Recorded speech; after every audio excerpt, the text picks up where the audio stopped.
Welcome to my channel. අද මම ඔයගලන්ට පෙන්වන්න යන්නේ ඕස්ට්‍රේලියාවල තියෙන ලස්සන zoo එකක්.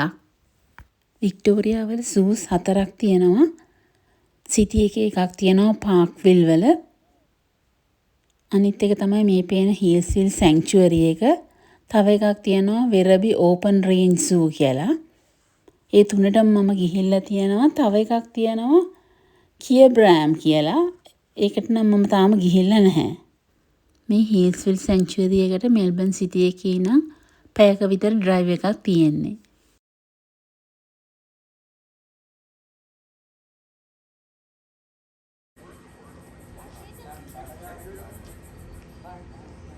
මේ සූ එකට ඇතුල් වෙන්න එන්ට්‍රන්ස් ෆී ලොකු එක්කෙනෙකුට ඩොලර් 53ක් වෙනවා. සීනියර් සිටිසන් කෙනෙකුට ඩොලර් 48ක් වෙනවා. අපිට ටිකට් එකත් එක්කම මැප් එකක් හම්බෙනවා.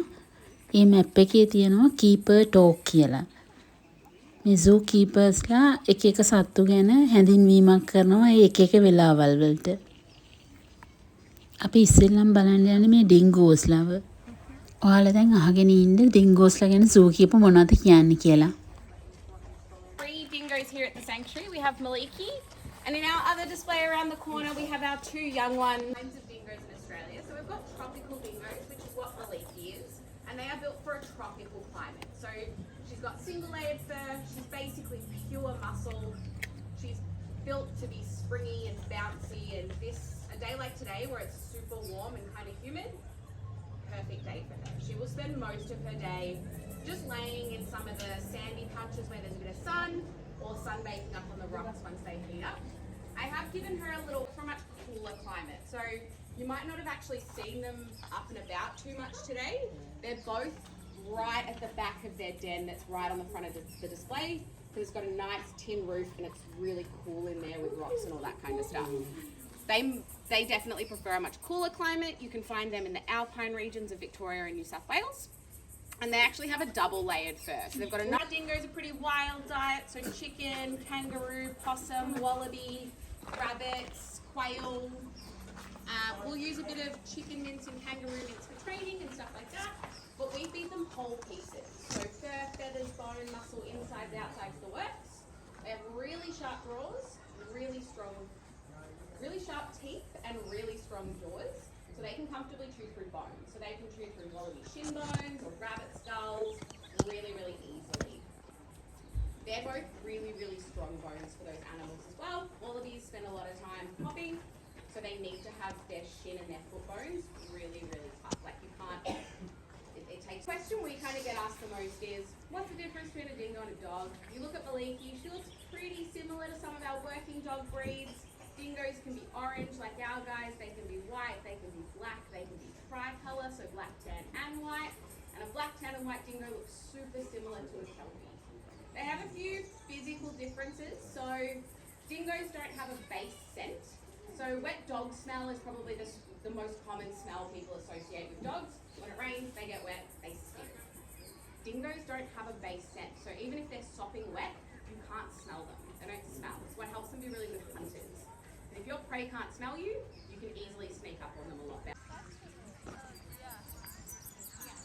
Oh, that's so cool. Oh, that's so funny. මෙතන ඉන්නවා තව ඩින්ගෝ කෙනෙක්.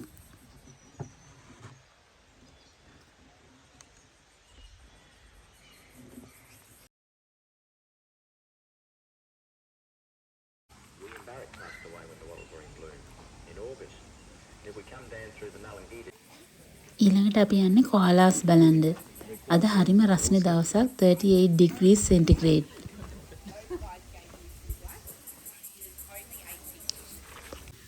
මේ කොලාස් කියන්නේ හරිම කම්මැලි සත්තු జాතියක්. දවසේ වැඩි හරියක්ම කරන්නේ කන එකයි නිදිය ගන්න එකයි තමයි.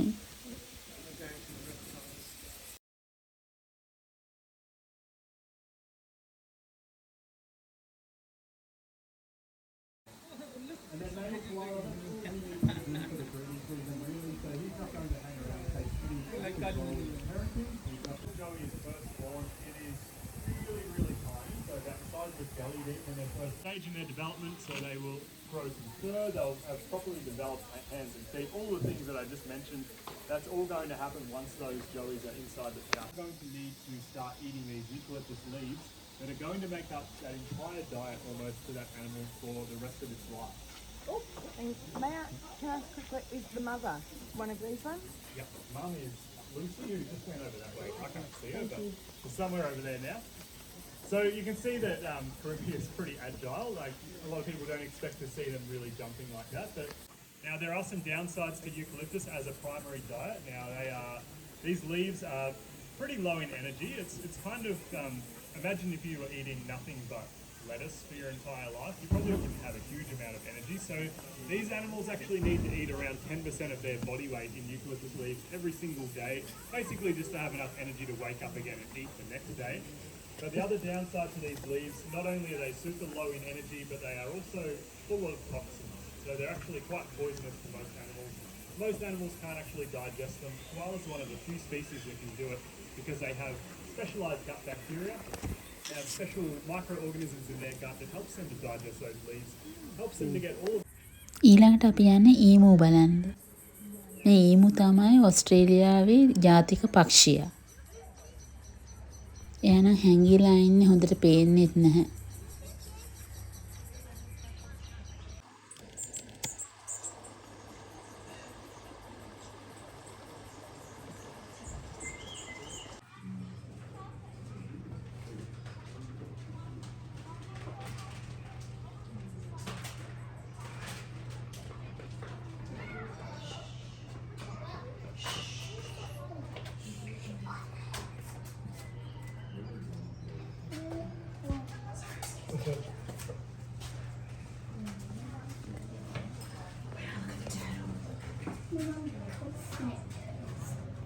මෙතන ඉන්නවා ඉබ්බෙක්. මේ සූ එකේ වැඩිපුරම ඉන්නේ ඕස්ට්‍රේලියාවට ආවේනික වෙච්ච සත්තු. මේ තියෙන රෙප්ටයිල්ස් සෙක්ෂන් එක. මෙතන ඉන්නේ නායි එක උරග ජාතීන්.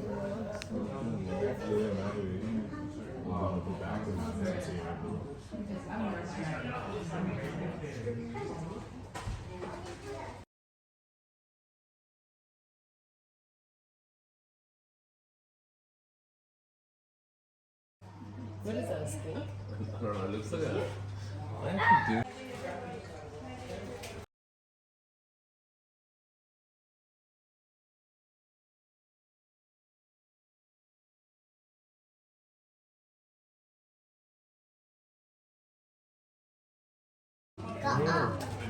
Let's check the skin.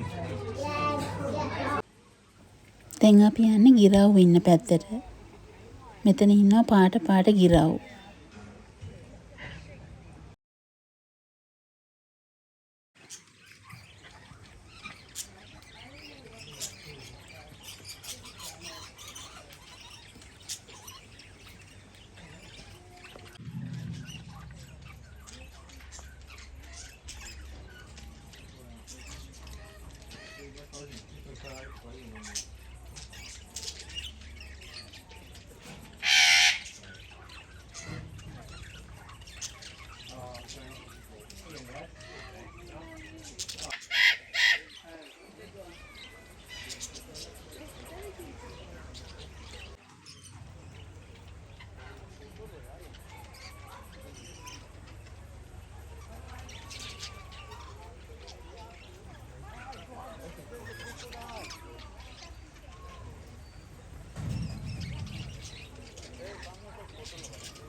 Hey, look at this. Look at this one right here. Dad, look at this thing. That's corn. She's just having some corn. Red-tailed black cockatoo. What is it? They're always recruiting for volunteers. Oh, it's rainbow larky. They're very beautiful. You see, these are big ones.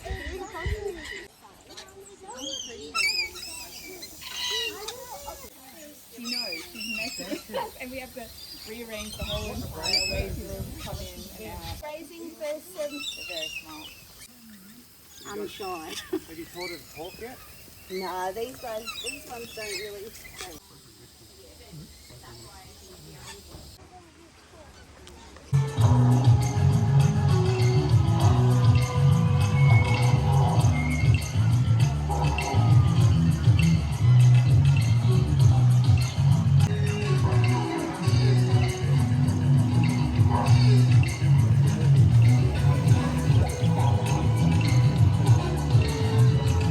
Tell you a story, little one.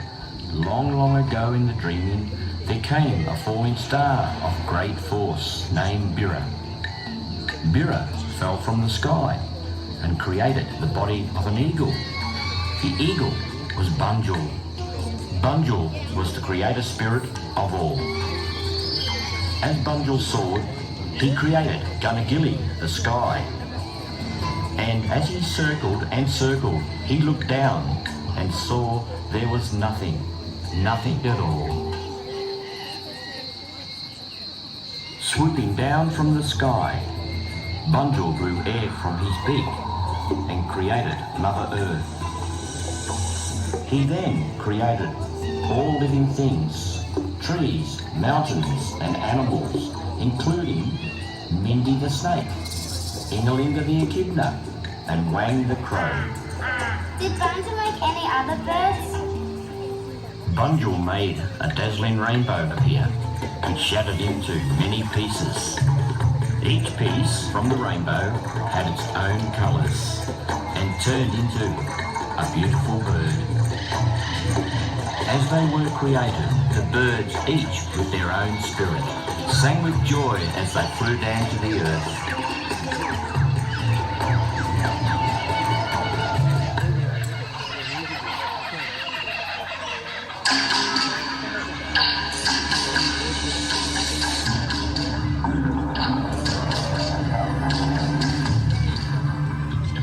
From the dreamtime until today, people have watched birds fly and marvelled at their beauty, their grace and their power.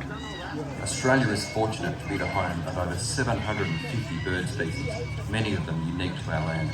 From large predatory birds to rapid flashes of colour, birds fly around our farms, share our suburbs, keep watch over our cities, visit our gardens and enrich our lives.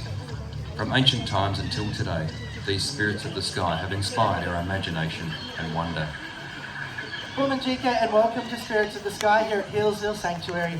The birds that we're meeting today are flying on the traditional lands of the Wurundjeri people, and we'd like to acknowledge the connection that our First Nations people have had to this land that spans many thousands of years. Hi, my name's Jason.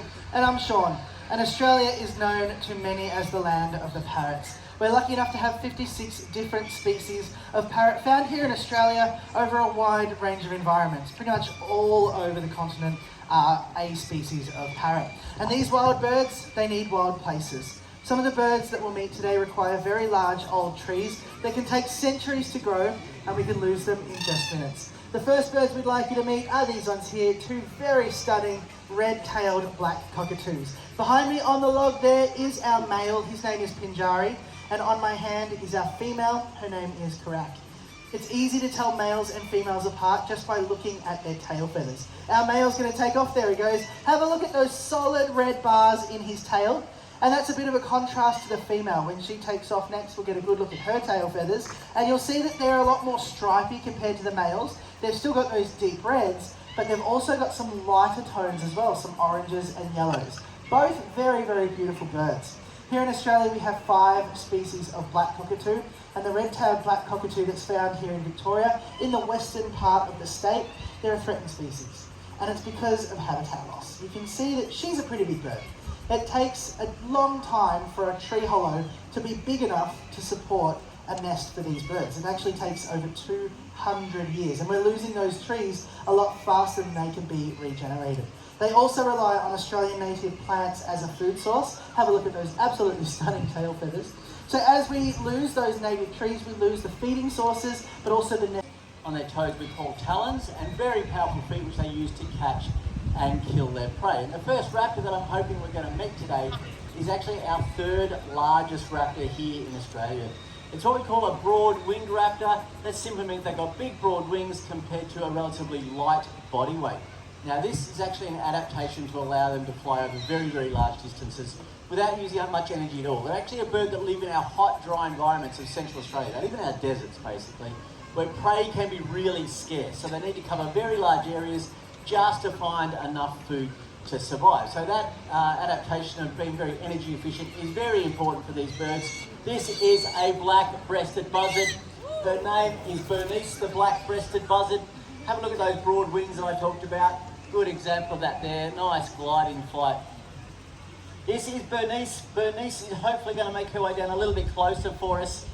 We might get a chance to see her up nice and close, because not only are these birds very good up in the air, gliding and soaring around, they're also one of the very few raptors that are really comfortable and very coordinated while they're on the ground. I'm hoping Bernice will be able to show us to that today. You ready to come down? Oh, it's a bit difficult for you today. The wind's playing up for you a bit today, isn't it? That's all right. We'll let you get comfortable. Look at that beautiful wingspan. Now these black, they get on the ground. They certainly do have a strut along that ground. Now, the hunting of the eggs and chicks of our large ground nesting birds, that includes our largest bird of all here in Australia. Now, hopefully you've all had a chance to meet the emus already. And if you have, you've probably worked out that emus are really big birds. Now, because they're really big birds, emus lay really big. Besides that wing, was to simply open his wings. So we can open up those wings. We can check that the left and right are nice and balanced. We can also check the feather condition on those wings. We check the rest of his feather condition by asking him to turn around. We can see his back and his front. And occasionally we need to have a look at his feet as well. So we ask for his right foot and his left foot. Now, the last behaviour we'd like you to have a look at is a very important behaviour. That is to step up. Now, that stepping up behaviour is important, basically because it's a behaviour that we know Kevin can do, and he will do it probably 95 to 99% of the time. The reason why that's really important to us is because it enables us to use that as what we call a consent behaviour. Now, whenever we are working with our birds, we actually never force our birds to work with us. We always ask them if they want to come to work and if they're prepared to participate in whatever it is we're asking them to do.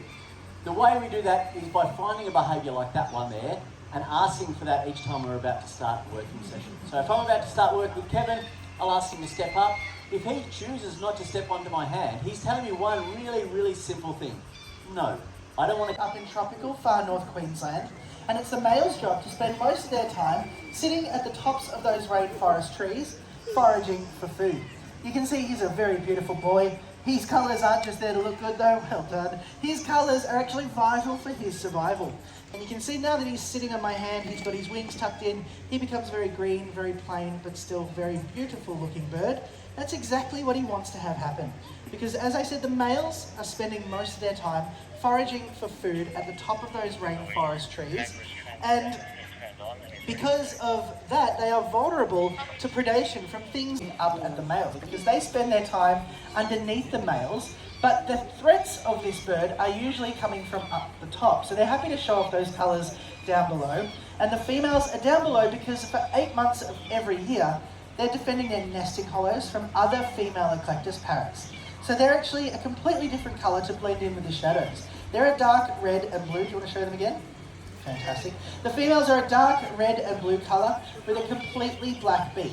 Very, very different looking birds. How about one more? You want to head off? That's fine. It's pretty hot today. So the females completely... We honestly can't do this work without your support. We're actually working with 27 different species of wildlife now out there, trying to prevent them from going extinct out there in the wild, also helping to raise their profile so more people know about them and more people are going to keep them. ඒ වගේම මේ සූ එක ඇතුලේ කැෆේස් 3ක් තියෙනවා. ගෙදරින් කෑම අරන් එන්න අවශ්‍ය නැහැ. මේ කැෆේස් වල රීසනබල් ප්‍රයිස් එකට ගන්න තියෙනවා. ඒ වගේම හැමතැනම වෝටර් ස්ටේෂන් 6 ගාලා තියෙන්නේ. දැන් අපි යමු වෙට්ලෑන්ඩ් එක බලන්න.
දැන් අපි ආවේ ලයර් බර්ඩ් බලන්න. එයා මේ ඉන්නේ ඈතින්.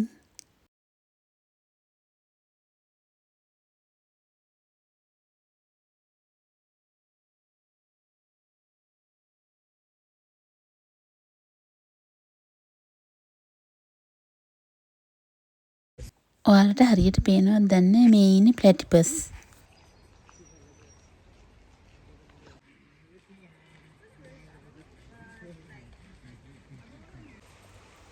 මේ ඉන්නේ කිඩ්නා.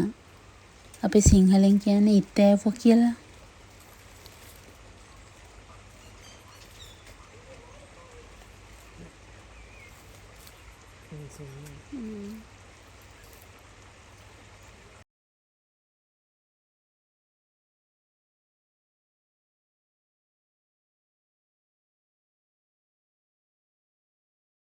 Since the 70s.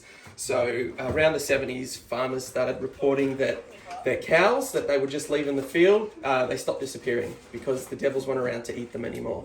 And ever since then, their numbers have sort of crashed. So it's, And finally, what's your favourite part of being a devil keeper?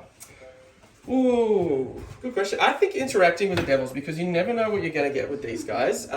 Some of them are super, well, you know, like taken from the wild, like they might have had an injury, or they might be taken from Mariah Island, where, you know, they're pretty much wild there.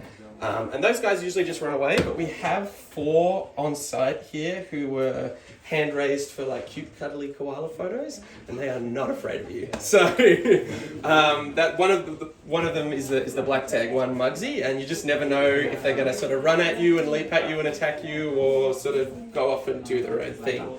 But yeah, that's probably my favourite part, is getting in and interacting with these guys. So I just want to say a big